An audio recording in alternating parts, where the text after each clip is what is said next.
Hey everybody, it's Greg Martin here. Strap on in and put on your big boy pants. It's time to listen to Pop Goes Your World with Derek Myers and Chris McBrien.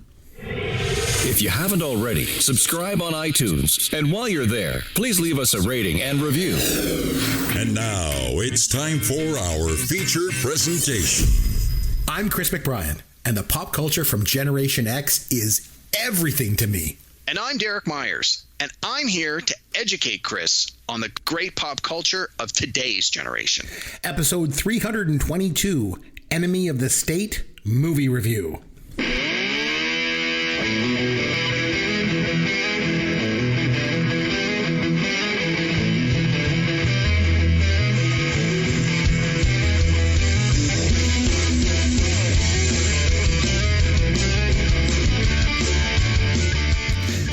Chris McBrien along with Derek Myers, and this is Pop Goes Your World, the pop culture podcast for the generations. This week, Derek, being the Tony Scott fan that he is, wanted to go back and all the way to 1998 to review Enemy of the State with Will Smith and Gene Hackman. But before we get to our movie review, Derek, it's been a few weeks since you and I chatted. Any pop culture you've been able to get around to? Oh yeah, I got some good ones, but I'm going to start with the garbage and get it out of the way, and then we'll move on to the really good stuff. All right. So as I've mentioned, save the best for last, as they of course. As I mentioned on so many previous episodes, I'm getting a lot of suggestions from the algorithm when I'm watching Amazon or when I'm watching Netflix. So anyway, I'm watching Amazon, and they give me this suggestion. They go, "Hey, here's a movie you might like. It's a comedy. It's called Brothers. It stars Peter Dinklage and Josh Brolin." I was like, what? Okay, is this like a twins thing? And it's they're twin brothers, but they're criminals. And I was like, okay, where's this gonna go? I watched a little trailer and I'm like, oh, this looks okay. I started watching. I'm like, who else is in it? It also stars Glenn Close, Marissa Tomei, and Brendan Fraser. And I'm like, why was it all Oscar winners? I'm like, and it just came out like last year, 2024. I'm like, oh, maybe this is like a nice little hidden gem. Yeah. Oh my God, it was terrible. I couldn't even finish it. I got about an hour into it. And not even an hour. It's an hour and a half. I got about 45 to 50. Like I was almost at the halfway point. I'm like, this is terrible. I like all the performers, but man, this movie sucks. So would you say that this movie was... It's a Dinklage. One of them? Oh my God. In the worst possible way. Yeah. I was like, man, they must have just been like, you know what? We could use some money. Here's a whole bunch of money. You want to be in this garbage movie? Yeah, okay, no problem. I don't have to bring my A game. I'll still get paid. Oh no, it was awful. So if this comes up on your three Oscar winners, you got Dinklage, who's like an Emmy winner. Like he's won like a whole ton of Emmys. Yeah, no, it is a hot mess. No, avoid at all costs. It's called Brothers. If it shows up in your Amazon thing, hard pass. Do not give it your time. Don't even give 2 minutes to the trailer. Like those. Bad. It was terrible. Okay, now we're gonna move on to the good stuff. Okay. So a friend of mine, you know me, I'm a comic book guy. Buddy of mine who I hadn't heard from in a while, he reached out to me. Hey, how's it going? We're chatting a bit, and he's a huge YouTube guy, so he's always sending me these YouTube videos.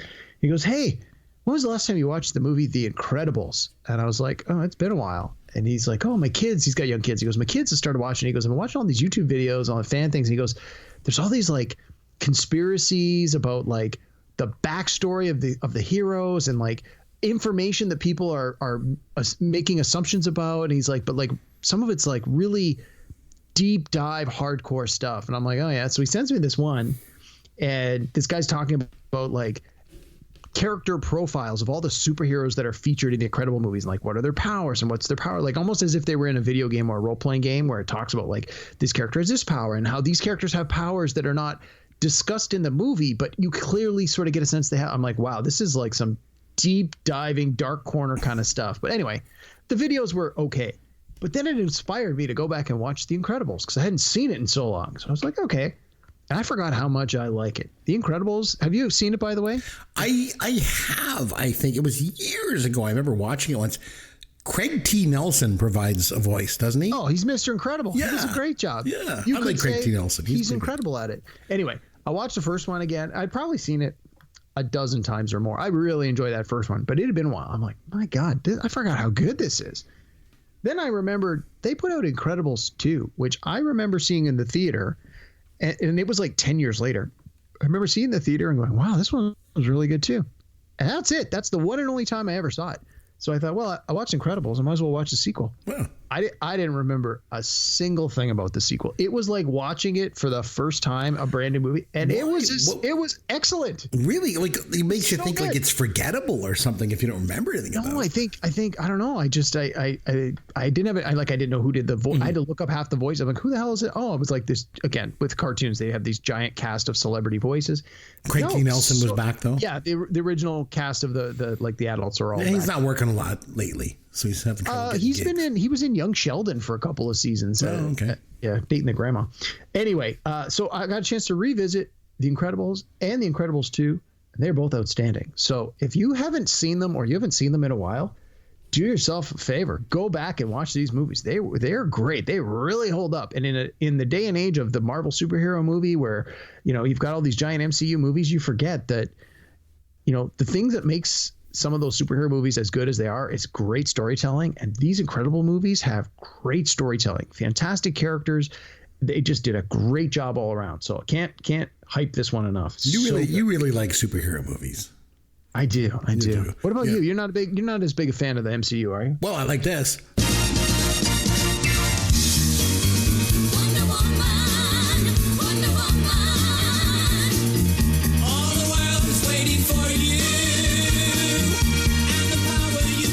That's about the extent of my superhero, fandom. Like I remember 7-year-old me watching Linda Carter, in that outfit. Yeah. A little bit life changing. I was going to say, I think we all remember that, and yes, I think that's safe to say that. Life changing. I was always wishing she would throw that gold lasso around me.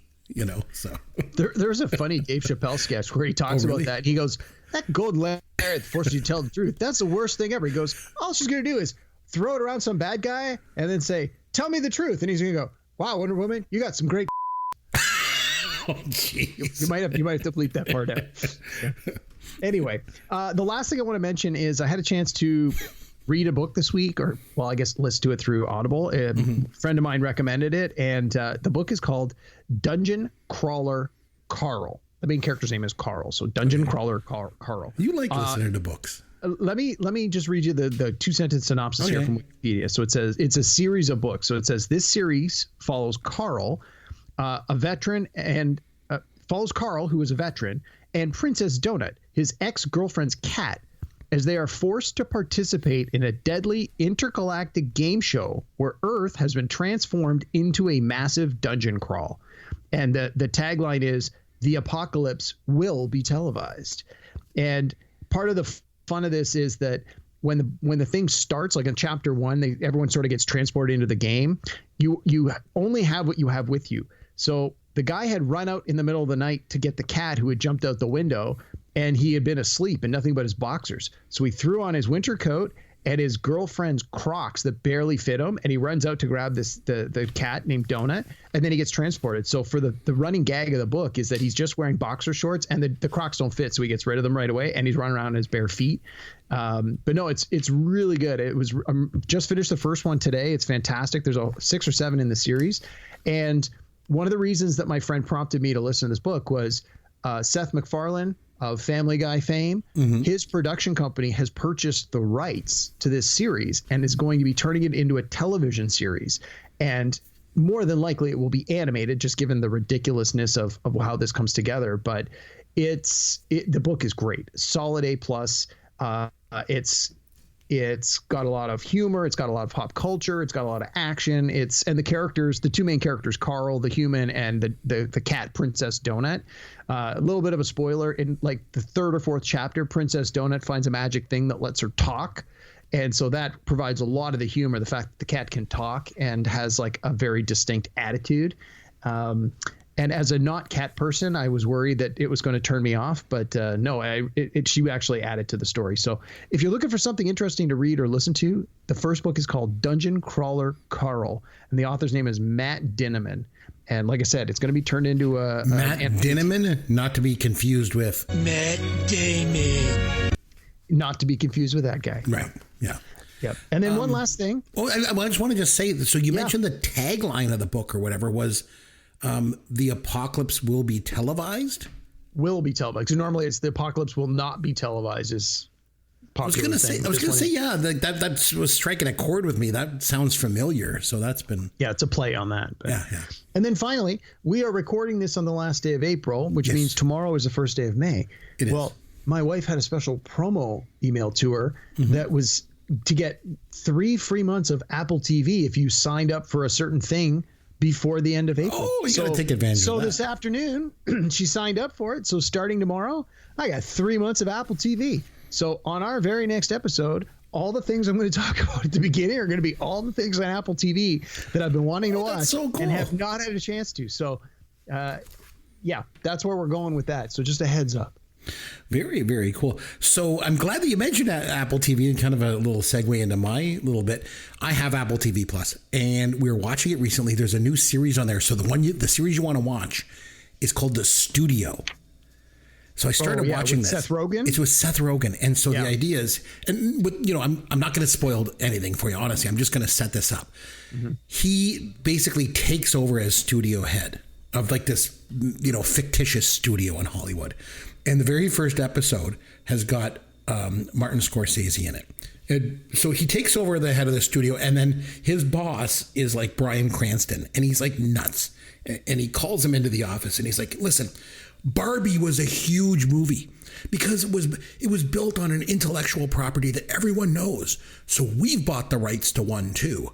And you're going to make your first film based on this intellectual property that we bought. It's Kool-Aid. Like the big glass jug that breaks through walls. Yeah, make a movie about Kool-Aid. Yeah. I'm like, oh my God. So then he meets up with Martin Scorsese because he had a scheduled meeting with him. And Martin Scorsese's like, yeah, I want to pitch you my new idea for a movie. So I really envision this sort of biopic about Jonestown. And so he sees the opportunity to kill 2 birds with 1 stone and make his Kool-Aid movie, but about Jonestown with Martin Scorsese. And Martin Scorsese is unbelievable. I didn't like he's as an actor, he's so great in this. Mm-hmm. And then in the subsequent episodes, they bring in all these other directors and stuff. It is really good. So that's what I've been started watching this week.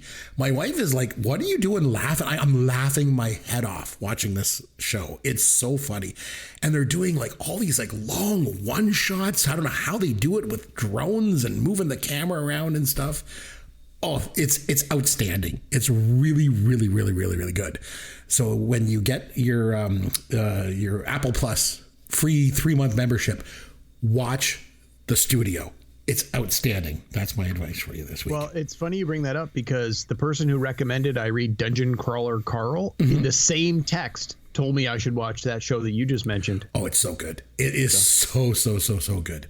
And you know what else is good?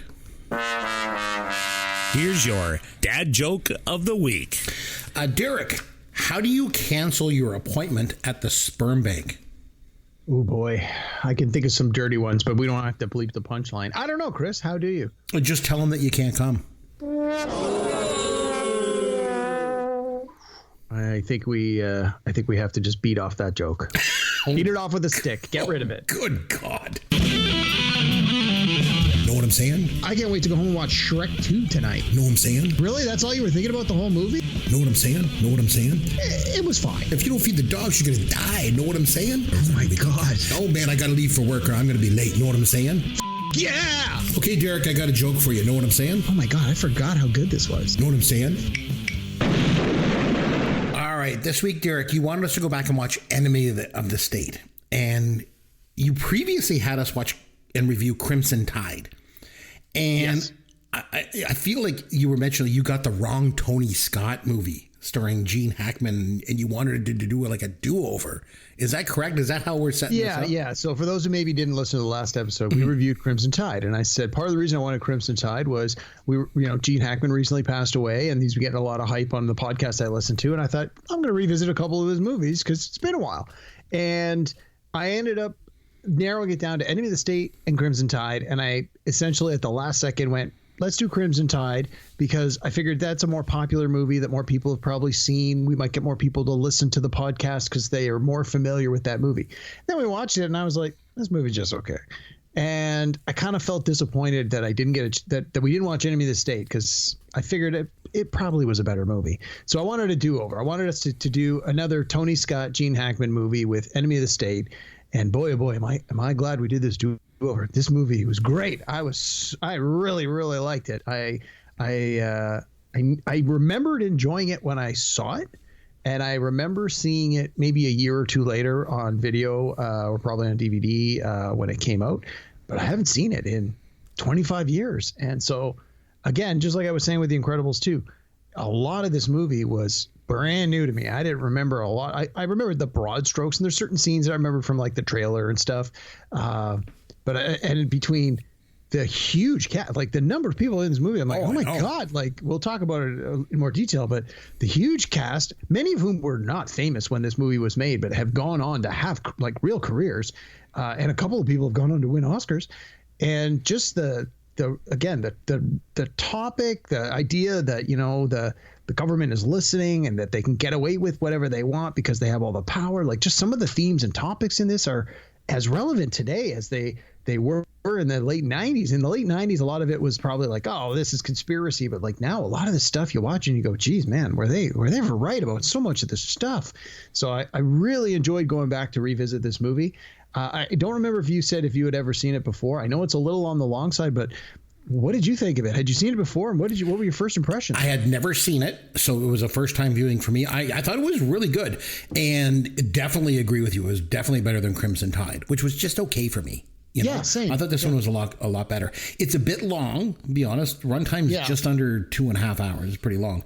It's one of those typical big splashy action movies from the 90s. You know, which I'm okay with. Yeah, which is fine. It's, you know, it's great, right? So we always start off our movie reviews when we go back to the year that the movie came out and we look at the box office. We have never done a film from 98 before now. Really? I don't think, because I'm looking at the box office and I don't think we've ever done this. So take a guess. Can you let me know or tell me what the number one film at the box office was in 1998, Derek? Was it a sequel? No, I don't think in fact, this is one of the very few years in the top 10. There's not a single sequel in there. Wow. Okay. Amazing. Was it Disney? It was not. It was a film that actually came out in December of 97 or of 98? Oh, it wasn't Titanic, was it? It was. Yeah. Okay. Titanic came out December 19th of 1997. And in 1998, it just cleaned up. Yeah. So that was number one. Number two was Armageddon. Oh, we're going to have to watch that one soon. Yeah, talk about big splashy 90s action movies. Love that one. Number three was Saving Private Ryan. There's Something About Mary was number four, and The Waterboy was number five. With Adam Sandler? Yeah. Wow. It was crappy. And then rounding out the top 10, number 6 was Dr. Dolittle. With Eddie Murphy. Yep. Deep Impact was at 7. Godzilla was at 8. With Rush Matthew Hour. Broderick? That was the Godzilla with Matthew Broderick. Matthew Broderick one, yep. What a mess. And Rush Hour was 9, and Good Will Hunting was number 10. Good movie. Oh, there you go. Yeah, I like that one. If we look at Enemy of the State, it finished in 17th place. That's not bad. Not bad. And it just below The Mask of Zorro and just above Ants. Ants with a Z. The cartoon with Woody Allen and Arnold Schwarzenegger. I guess. Yeah. Sylvester Stallone, not Arnold Schwarzenegger. Sorry. So the cast, we'll talk a little bit about, like you mentioned, like this huge cast, humongous. So I always like to take a look at some of the cast members that didn't get cast in the film, and Tom Cruise actually turned down the role of Robert Dean because he was working on Eyes Wide Shut. Yeah, that's what I had read. Eyes Wide Shut was going over, and they were like, "Sorry, Tom, we got to find someone else." So. Yeah, and obviously with Will Smith. He got me thinking, like, whatever happened to Will Smith? I mean, I guess it was the slap, really. Yeah. Because he basically went from everyone on earth freaking loves this guy to in a span of about 3 seconds during the Oscars in March of 2022. Wow, that was something. I mean, he ended up apologizing both to the Academy and Chris Rock, but he also resigned his membership with the Academy of Motion Picture Arts and Sciences that year. And he didn't get back his Oscar though. No, but he was facing like suspension or expulsion from the Academy, and they ended up actually banning him from attending any Academy events for 10 years. Good. Because I agree. They should have. So and the thing was, if you go back to 98, this movie came out right when Will Smith was sort of peaking. Red hot. Came off man. Men in Black, came off Independence Day. Yeah, no. Top of his game. He was the biggest box office movie star in the world at the time. Like you said, like Independence Day was massive. Man, the thing was huge. everywhere. I'll be honest, I actually didn't like him all that much in this movie. I thought his performance was a bit weak. Yeah, I mean, the guy's got acting chops. I mean, like, I thought he was amazing. And did you ever see the movie 6 Degrees of Separation? Oh my God, yeah. He's so good in that movie. Like, yeah, he's fantastic. God, he was fantastic. Even on The Fresh Prince of Bel-Air, I thought like he really evolved over time. Like when he first started, he he was very, very, very fresh. No pun intended. Mm-hmm. But I thought he showed a lot of talent as an actor, even on that show. But I felt he was weak in this movie. Is it just me? I mean, I don't think this is the kind of movie where you're going to get a huge dramatic performance. Like, it's an action movie it's a suspense action movie, right? Yes, you have all these actors in it who have gone on to win awards, but none of them were going to win those awards for this movie. I think he did. I think he did the job that was required of the person in his role. Do I think it might have been a better movie with Tom Cruise? I think it would have done better financially because I think Tom Cruise as an actor would have brought more people into the theater, but like I said, Will Smith was a pretty big draw when this came out. So huge. No, I think he was fine. I felt like early on when he was like those scenes where he's like this sort of high price lawyer. I was like, this guy's not a lawyer. I don't know. It just didn't strike me as believable. Yeah, that's the action stuff afterwards. Sure. Yeah. He was fine with that stuff, but to be this like everyman kind of lawyer, family guy, but like a really, really good lawyer. I don't know. I just didn't buy into it. So I almost wanted to see him doing more lawyer stuff at the beginning, like show him winning a court case or getting one over on someone. Like rather than have him just walk in and be like, I'm wearing an expensive suit and this office looks nice. I must be important and good at my job. Just the way he carried himself in that scene too. He didn't come off like he was this like super hotshot lawyer or anything. I don't know. It was a little distracting for me. So Gene Hackman, he actually turned down this role multiple times before he finally accepted it. And I will say, I'm watching this movie. I'm about an hour into the movie, and then it kind of hits me. I'm like, isn't Gene Hackman supposed to be in this movie? I'm like all of a sudden it just kind of dawned on me. I had to watch this in 2 parts because it's a little long, and I was watching it over my lunch hour one day, and I basically got to the part where you first see Gene Hackman, and I'm like, this is probably a good place to pause. I'm like, holy crap, I'm just at the halfway point. I know, he finally shows up halfway through the movie. How does he get second billing, and the guy's not even in most of the movie? Really sad news that just came out about his death recently, and the death of his wife. I don't know if you read any of that. Like apparently she died like 2 weeks before he did. Oof, so her body would have been in the house, and the autopsy showed like I guess he hadn't eaten for weeks before he died. Like he had Alzheimer's disease. Oh, so I mean that was really rough. But I mean, wow, what a way to end. But for his acting career, I feel like he's a guy you can easily overlook. Because I mean, like for a while there in the 90s, it seemed like he was in every second movie that came out. He was in a lot of stuff. But people I still feel like they think of him as kind of an underrated kind of actor. But yeah, I mean, we talked a little bit about that last week when we did Crimson Tide. But it's funny you bring that up that he's people think he's been in a lot of stuff. There was a movie that came out in the 90s called PCU, Politically Correct University. It was a comedy. It bombed. It was terrible.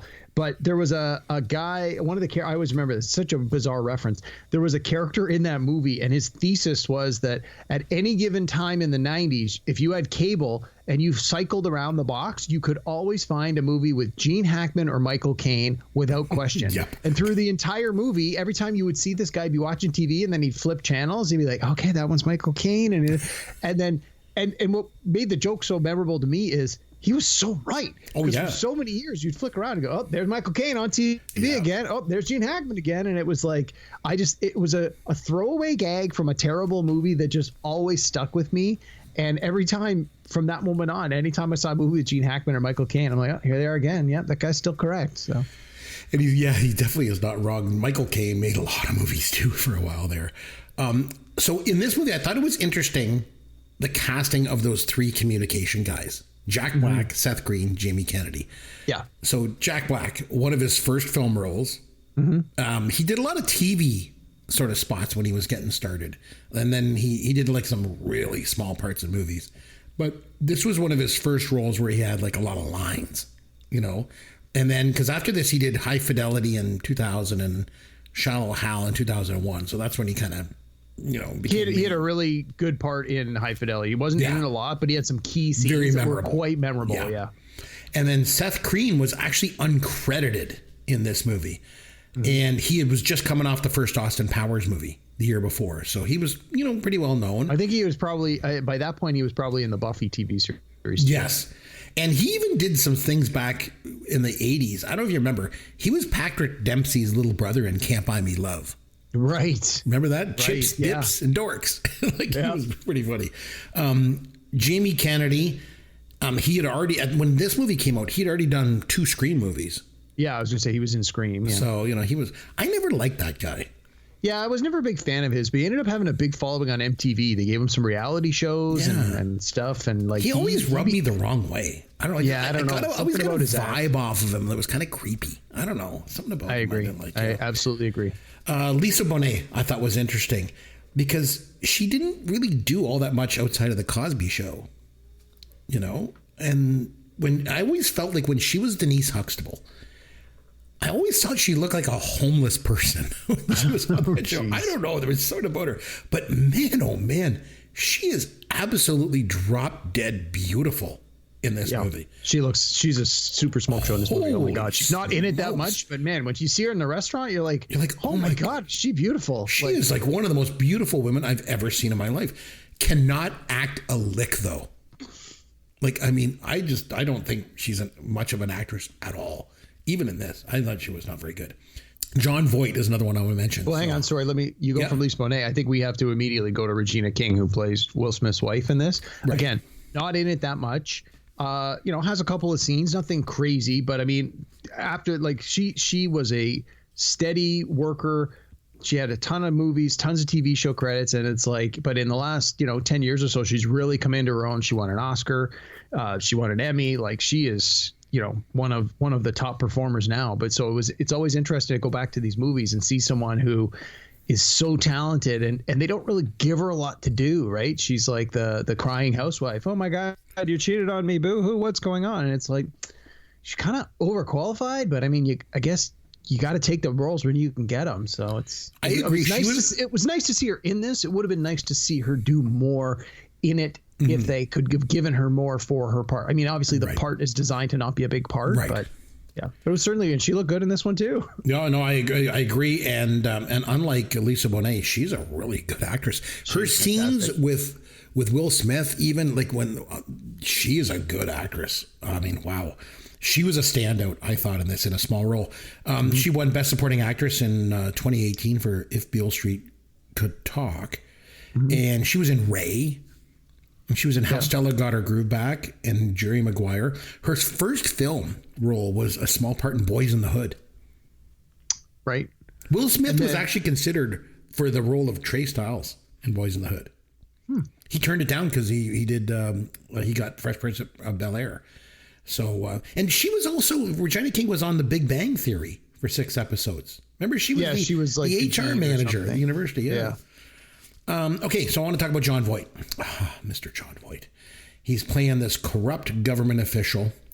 These days, he just supports corrupt government officials, Derek. Yeah. What a bizarre human being he is. Like, go back to the 70s. He did all these amazing roles, like Midnight Cowboy. Well, I guess that was like 69, but still. He did Deliverance and Coming Home. Like, the guy was Coming Home. That's why I was trying to think of that one. Yeah. Oh my God, he was good. And then he stunk up the joint in Anaconda. I don't know if you ever saw that one. In the 90s. Didn't. But that was around in the 90s. He was in the first Mission Impossible movie too. And then he pushed his daughter Angelina Jolie away from him because he just went bat crazy. And then in a final sort of turn to the dark side, he became a MAGA Trump supporter. So in this movie, he plays a guy who's shady as hell and is basically sort of anti-American and just supports, abusing power. So basically plays himself. I don't know what to say. I don't know if you call it anti-American. I think so. Almost the opposite. It would be like he's trying to reach for power by stepping on those beneath him. Like, that's the most American thing that you see in this movie. Like, but I guess I mean like anti-American in the sense that he's against other Americans. He's against, you know, the average regular American. He's against their privacy. You know, and he just would do everything he could for power. You know, sure, okay, in this role, right? Who else? Jason Lee, really small part. Mm-hmm. And before this, he had done Mallrats and Chasing Amy, so he wasn't a total unknown. Was he in My Name Is Earl at this point? I can't remember what year that came out. No, he did that afterward. It was afterwards? And then he also did Alvin and the Chipmunks movies. And I only know those because my kids have made me watch those over and over, let me tell you. He always reminded me, especially back then, if you look at him, he kind of reminds me of Chevy Chase. Yes. You know, I don't know, just something about him. He had been talked about as potentially being the new Fletch in the 90s when they were looking at redoing the Fletch series. He would have made sense. Anna Gunn, I want to mention, she was John Voight's wife. She was Skylar White on Breaking Bad. Yeah. And so I saw her. I was like, oh, I know her from Breaking Bad. Couple other ones I want to give some shout outs to. So Ivana Milovic, she was the clerk in that Ruby store. In the lingerie shop. Yeah. I had to look her up too. I'm like, where do I know her from? She's from Seinfeld. She played the wife of that bad tennis player that lost a bet to Jerry. And then she went over to Jerry's apartment and she was going to sleep with him and then she's like, oh, he's my husband. I had to do this, you know, because you lost the bet. I recognized her right away. A couple of people were in the movie that were uncredited. Jason Robards, who's also in Crimson Tide. He was uncredited. Also uncredited. Yeah, and Tom Sizemore as the mother. Yeah. He was and he was also in Saving Private Ryan right around the same year. And he was in True Romance, which was Tony Scott as well. So again, Tony Scott, you know, reaching out to his friends to put them in these movies. Barry Pepper was one of the NSA agents. He was in Saving Private Ryan as well. And I want to give a shout out to Bobby Borriello. So he was the little kid that was friends with Will Smith's son, Eric. Oh, I recognized him, but I couldn't replace him. Oh, I looked at it and I'm like, where do I know that kid from? And it took me a second. And then I was like, I got it. He was in Private Parts. He played 6-year-old Howard Stern. Remember when his dad took him to Radio City Music Hall to watch him produce that Symphony Sid jazz and music show or jazz and blues show? So I recognized him. So I want to give him a shout out. The two like secret ops guys that work for them were Jake Busey and Scott Kahn, a couple of Nepo hires, both looking really young and having matching haircuts. Again, wasn't one of them in Ocean's 11? Yeah, he reminded me of that's what I thought. He's got he's on that he's on that reboot of Hawaii Five-0 that's been on. I don't know if it's still on. I mean, Jake Busey, I mean, he's been in tons of stuff. So, but yeah, no, I was really surprised. Just again, every time there's a new scene comes on, you're like, oh my god, I recognize that guy. I know. Holy crap, look at this. Even right at the very, very end, the military guy that's yelling at all the department heads. The actor's name is Dan Butler. He was on the TV show Frasier. He was Bulldog. He was the sports guy. And I'm like, oh my God, I recognize him too. Like everybody in this movie went on to like do other stuff or was a somebody when they came in. So it was a huge cast. Yeah, definitely was. So I wanted to ask you about the title of this film. What do you think it refers to? Yeah, I don't know. I mean, you think you could interpret it in multiple ways. I mean, the most literal one would be, and it literally shows the picture of Gene Hackman and Will Smith on the cover of the posters. Enemy of the State would be those two guys because they're the ones that are considered the enemies. But is it the ability to watch when you're not supposed to spy on people, locally when you're not supposed to? Like these government agencies are designed for, to spy on foreigners and stuff, like for government security, national security. We're going to spy on our enemies, but it's like we're going to spy on regular people because we feel we need to. Well, does that make them the enemy of the state? Is the power of the technology the enemy of the state? Is it John Voight's character specifically because he's trying to abuse this power? Yeah, you could really lean on it in any number of ways. Mm-hmm. Is the NSA the enemy of the state? Yeah. Like Gene Hackman talks about the things he was doing, his character was doing in the 70s and early 80s. And then in this movie, it takes place in the late 90s. You see sort of where they're going from there. Like, yeah, you can really do it in a lot of ways. And it's valid in all of those ways. So for the movie itself, the title sequence, when it opens up, I thought was very interesting. There's all these car chases going on. And I thought that was interesting. And I also thought the font of the credits was kind of cool. Yeah, it was weird, eh? Yeah, it was almost like it was trying to be like like sort of half technical and half like, is it Cyrillic? Is that the Russian alphabet? Is that what they call that? Where it's like some of the letters look like the English letters, but they're like backwards or upside down. Like it almost looked sort of like that. Like you were trying to play on that a little bit. It was, it got my attention right away. So I watched it on Disney Plus and it was letterboxed, which I like to see. Yeah. They need to do more of that on the streaming services. I like letterboxed. It just looks better. I want to mention, talk a little bit about the special effects. So I'm watching it with my wife and she makes a comment to me. She's like, the special effects, she says, seem to be like inferior to today's special effects. And I was like, I disagreed with her. Yeah, I disagree. I thought they were fine. It was a very sort of tech-heavy style used in the movie. Like it was a tech-based plot, I guess. But I thought the effects were really good, don't you? Yeah, I thought they were great. I thought it did a really good job of reminding and or informing the audience. Because again, you got to remember, this is 98.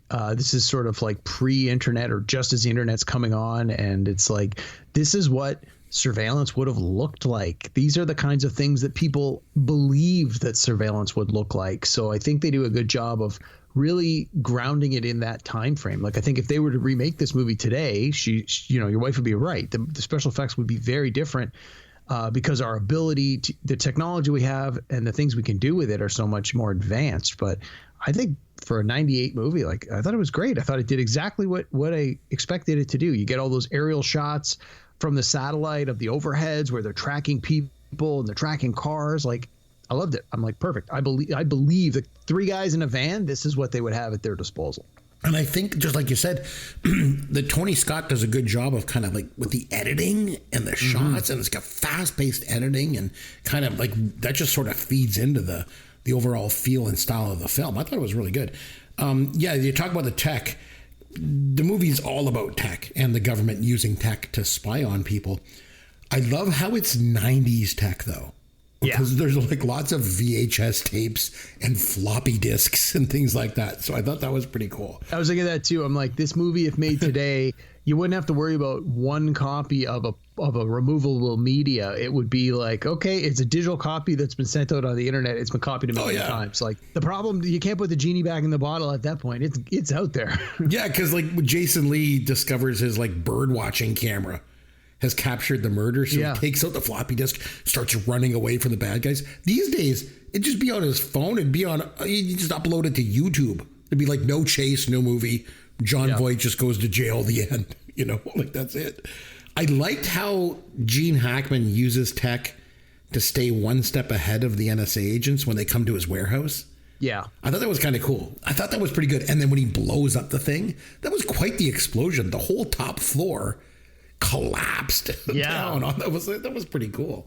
But and like clearly that was practical effects too, Absolutely. right? You really appreciate how good practical effects look. Like so they listen to phone calls and they flag words like bomb and president and Allah.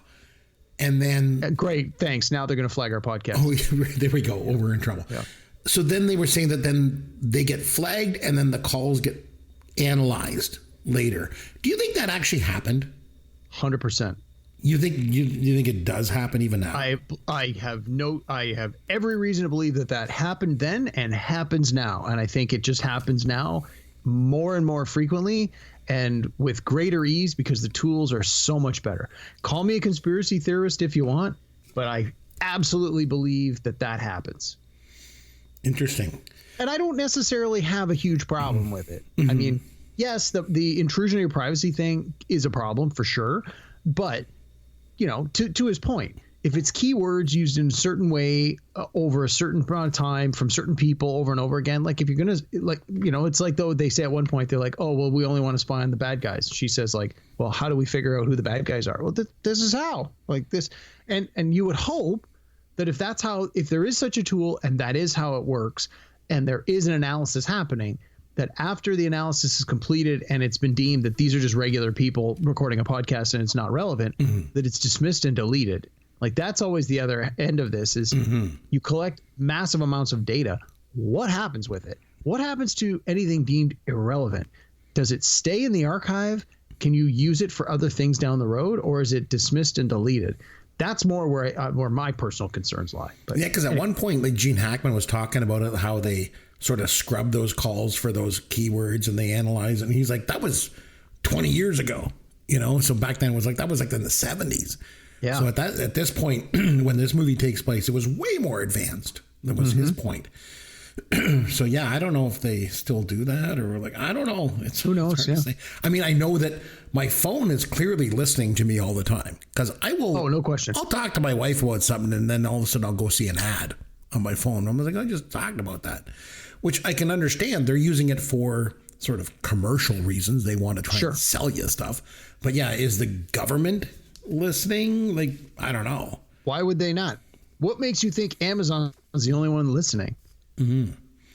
Anyway, but I don't want to sound like a crazy crackpot conspiracy theorist. Like, I'm not going to change the way I live my life. I don't wear the tinfoil hat and all that stuff. I'm like, a certain amount of this stuff I just accept. If it's happening, it's happening. I'm going to live my life. And honestly, I don't have anything to hide. If the government feels they need to listen to me, listen away, man. I feel like, though, in some ways, like this movie is less about the government spying on its citizens and more about rogue bureaucrats and demagogues kind of abusing their power. And I think that's more where the title comes from, the idea of the enemy of the state. It's you've taken these tools that have, if used the way they're intended, can actually be very powerful and helpful tools for all the right reasons. But yeah, when people start abusing it to gain their own power, that's a problem. Yeah, I mean, when bad actors get their hands on the levers of power, bad things happen. We're seeing that right now south of the border in the United States. So some scenes in the movies. I'm not sure. I made a note when they go in and vandalize Will Smith's house. Mm-hmm. Why did they do that? Why didn't they just go in and look for the floppy disk? Are they just trying to make it look like a robbery? I didn't. Well, I think they needed an excuse to be in the house. I think that was just. It was easier to make it look like there was vandalism than to try and pretend they'd never been there. And then the people come home and realize stuff's moved around and then they're suspicious. Well, now if something's moved around, your suspicion isn't so much that it's been vandalized. Like, it wasn't so much that someone's been there as much as, hey, it's been vandalized. It's clear someone has. And then the other thing about his clothes, they wanted to track him. So they needed an excuse to get rid of everything except one suit, one pair of shoes. Right. So they took all that other stuff and they dumped it in the sink and they wrecked it. And again, it was a way to sort of force the details that they needed. It's a little bit of a plot device, but you can also come up with reasons to why they would have done it. One thing I did like was sort of how he escapes from them. And then even though they've got the most sophisticated surveillance in the world, they're watching him from like every angle. He still gets away. And the message to me was, even with all the technology in the world, like persistence and guile and determination can still win out. And I thought that was kind of cool. Yeah. And I mean, that's the argument about like against artificial intelligence, right? It's like nothing's ever going to replicate the human imagination, the human desire, the human will. I believe we will find out in our lifetime, but true. For now, I agree with that. The movie kind of reminded me a bit of like, it was almost like The Fugitive, but starring Will Smith. There were definitely parts where it was, especially when he's running through the tunnels and stuff. I was like, well, this is right out of The Fugitive. I thought the ending was cool. I'm a little bit torn. It was almost like I felt like maybe a little too over the top with the shootout, with that Mexican standoff. It was almost like Tarantino style. Yeah. It reminded me of True Romance, which again was Tony Scott and was written by Tarantino. So. Mm-hmm. So any other scenes in the film that sort of stood out to you want to talk about? Sort of put me on the spot here with this one. I mean, let me circle back to this. Sure. So have you ever seen the movie The Conversation from the 70s with Gene Hackman? No, I have not. So in that one, I haven't seen it in a while, but in that one, he plays basically the same kind of character he plays in this, where he's I don't know if he's working for the NSA or if he's a private detective, but he has to use the surveillance equipment available in, I think it's 1971, to record a private conversation that then he realizes he's recorded something that's a little, left of center. And he's like, oh my God, what have I done here? And it's sort of like with this movie, he ends up with something in his possession that he probably shouldn't have. And when he realizes that, it becomes a problem. But some of the notes I was reading about this movie is they were saying a lot of people sort of drew a dotted line to say, is this character that he plays here supposed to be the same character or a similar character to this other one he played in The Conversation? Because there are some of the scenes, like the one where Will Smith meets up with Lisa Bonet in the park, and they have like all the agents walking around. There's the guy who plays the homeless guy, and Jack Black's there with the newspaper folded in half, and there's a guy with 2 or 3 different guys with like long range video and audio surveillance, and they keep bouncing back and forth. There's a guy in the truck that says like, camera 1, do you have him? Okay, go to camera 2. And that scene very much mirrors one of the more memorable scenes from the Conversation movie, where Gene Hackman's character has set up like different microphones, different cameras from different angles, and it takes place in a very similar kind of park where the people are moving around. And so I'm sure that Tony Scott very deliberately leaned on that to when he was doing this movie, as partly as an homage to the Conversation, but I think partly just because it's a good scene altogether. Like, let's just straight up rip it off. Let's take the best of something that's 30 years old at the time that most of the audience probably had never seen before. So answering your question, that scene where they're in the park and they're being spied on, I really like that because I immediately realized, oh, that's where this is from. Yeah, I like also the fact that all this tech still can't stand up to getting double crossed. And like when Jack Black puts the recording on and records the thing and everything kind of has the same button and stuff, I thought it was pretty cool. So there was, there was definitely that. Would you give it a rating out of 10 for me, please? Definitely go to an 8, maybe even an 8.5 on a really good day. But I'd probably solid 8, I think, is good. Yeah, I think I would actually give it a 7 out of 10. I thought it was good. I thought it was really good. It was entertaining. It was a little bit long. And in terms of these action movies from the 90s, I felt there was other ones that were a little bit better. That's all. Yeah, I agree. I wouldn't necessarily classify this as an action movie. I would probably classify it more as a thriller or a suspense, like a suspense thriller with some action. Whereas like a movie like Armageddon came out the same year. That's 100%. That's just a turn your brain off, eat the popcorn, watch the action movie. It's special effects, over the top, Michael Bay explosions, boom. Like, this movie is not like that movie, and it's not trying to be like that movie. This movie's trying to be, it's trying to take itself more seriously, and it does. So to your point, I enjoyed it, and I liked it, and I thought that the story made sense and it was compelling, and I do agree. I think it was a little long. I think there's a few things that could have been cut out here and there, but overall, I really liked it. I definitely liked it. And still relevant today. Like very much still relevant today. Yeah. And I certainly liked it more than the Crimson Tide that we watched. Yeah, me too. I definitely think so. All right. What do you say that we have some fun with Caveman? All right, Derek, I'm going to keep things simple for you this week. All right. We're just going to go for some good old fashioned trivia. Okay. I'm going to do some Will Smith trivia. Oh boy. Okay. This should be interesting. All right. So as you know, Derek. Chris Rock.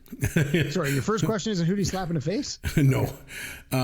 Will Smith obviously got started as a rapper, and he received actually the first ever Grammy Award for Best Rap Performance. Can you name the song that he won the Grammy for? It was probably Parents Just Don't Understand. Yes. It was in 1989 with his partner DJ Jazzy Jeff. DJ Jazzy Jeff and the Fresh Prince. All right. Will Smith holds the record for the actor to star in the most consecutive $100 million grossing movies. Wow. Derek, how many consecutive movies did Will Smith star in that all reached over $100 million at the box office? Give me a number. 3. Higher. 5. Higher. Really? Mm-hmm. I'm going to go much. 7. Higher. Holy crap. 10. Lower. Oh my God, we're playing Price is Right. We're doing the Price is Right. The last time I said 7. I said 10. Let's go down from the top. 9. 8. 8 consecutive films with $100 million gross. So it started in 2002 with Men in Black 2. Okay. Bad Boys 2. I forgot with the Bad Boy movies. Yeah. I, Robot, Shark Tale, Hitch, The Pursuit of Happiness, I Am Legend, and Hancock. All with over $100 million. Hancock made over $100 million? Wow. I mean, I like that movie. Domestic, it made $228 million. Wow. Actually. I mean, you really underestimate and forget how big a draw he was. Was huge. Yeah. Okay. Will Smith was chosen by People magazine as one of the 50 most beautiful people in the world in 1998. Okay. Any guesses as to who was number one that year? Number one in 98. Most beautiful people of the world. Number George one. Clooney. George Clooney. Leonardo DiCaprio. No, that makes more sense. guess I was so. like, I even thought Titanic. I'm yeah. like, it's not going to be Billy Zane. Didn't even think of Leonardo DiCaprio. All right. How many acting Oscars has Will Smith been nominated for? Ooh. Including the one that he won. Let's see. Okay, let me walk through this. So he won for the tennis movie, the King Richard. He was nominated for Ali, did not win. He was nominated for at least one other. I'm going to say he has 3 nominations. Oh, yes. Very good. I'm trying to think of, hang on, it'll come to me. What was- Yep. what was So the- he was what the other nominated. one? He was nominated for 3. And you know how many that he won? Just one. Yeah, that's correct. Yeah, he was nominated for Ali, like you mentioned, and The Pursuit of Happiness. He was nominated for Right. leading Right. role, and then also for King Richard, which he won. Got it. So Got it. one thing that's cool about all those, that's interesting, is they were all real life people that he was portraying. Interesting. No, you're absolutely right. Yeah. Interesting. Okay, so what disability has Will Smith had to deal with and overcome his entire life, Derek? Do you know? I'm going to say dyslexia. Yeah. What? Yeah, I think I had read that somewhere before. Okay. What toy puzzle is Will Smith a master at solving? Got to be the Rubik's Cube. He has solved it in 55 seconds. Yeah, there's a scene in the Two Pursuit of movies. Happiness where he does it. Yeah. Yeah. What movies starring Will Smith has also featured him singing a song on the soundtrack? I'll give you a hint. That is an excellent question. There's 4 of them. I'm going to see if you can name them. Wild Wild West? Wild Wild West is one. Yep. Men in Black? Men in Black is another one. That's 2. You're halfway there. I honestly don't think he did any of the Men in Black sequels. I don't remember him doing. Yeah, I don't remember him doing one for Bad Boys, but maybe for one of the Bad Boys sequels. Hang on, let me think. I got to think about some of the movies he's been in. He was in. He was in a cartoon movie, right? He probably did one for that. The Shark movie. No, so you were right with Men in Black, Wild Wild West, also Men in Black 2. He did Men in for. Black 2. Oh, I and didn't he know that. did multiple songs for Aladdin. And I'm talking like, I guess they did like a live where action he's one. He's the blue genie. Yeah. Okay, what catchphrase has Will Smith used in multiple movie roles? Ooh. Yeah, I don't know. Oh, hell no. Oh, okay. That makes Says sense. that in multiple movies. Okay, what 1999 film role did Will Smith famously turn down? The Matrix. Yes. Could have played He's supposed to be Neo. Yep. Yeah. He was born in 1968. But what U.S. city was he born in? I got to say Philadelphia. Yes. Come on. I know the words to the theme song to Fresh Prince. That's where he was born and raised. All right. What was Will Smith's most successful song ever? Wow. Spent 3 weeks at the top of the Billboard Hot 100 chart and also won a Grammy Award. I want to say the theme for Men in Black, but I think it's probably not. I think it's probably like the Miami song. Welcome to Miami. It's my favorite Will Smith song. Getting Summertime? Jiggy with it. Oh, yeah, that makes sense. I love that song. All right. Last one. What boxer did Will Smith state that he could beat in a 1989 song? Yeah. He thought he could beat Mike Tyson. That was the first single from his. Yeah. And from That's a great video. Yeah. Oh my God. That's one thing Will Smith's music career really did well, especially when he was first starting out. He did fantastic videos. Now I should note that should not be confused with my single from the same year, which was I Think I Could Beat Cicely Tyson. Jeez. So anyway, there's that. I'll take the under on that one. Yeah, she could probably beat me too. So okay, she did pretty good on the trivia there. Yeah, so next time we come back, we're going to do a topic. So we'll have to figure out what we're going to do. Okay. Next time we're back. we'll discuss that, and then we'll spring that on everybody the next time we come back.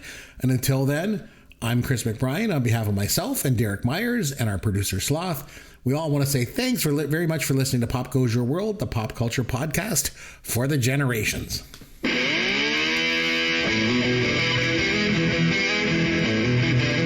Thanks for listening to Pop Goes Your World. You can contact Chris and Derek at popgoesyourworld.com. Please take a minute and review the podcast on iTunes or wherever you download and listen to the show.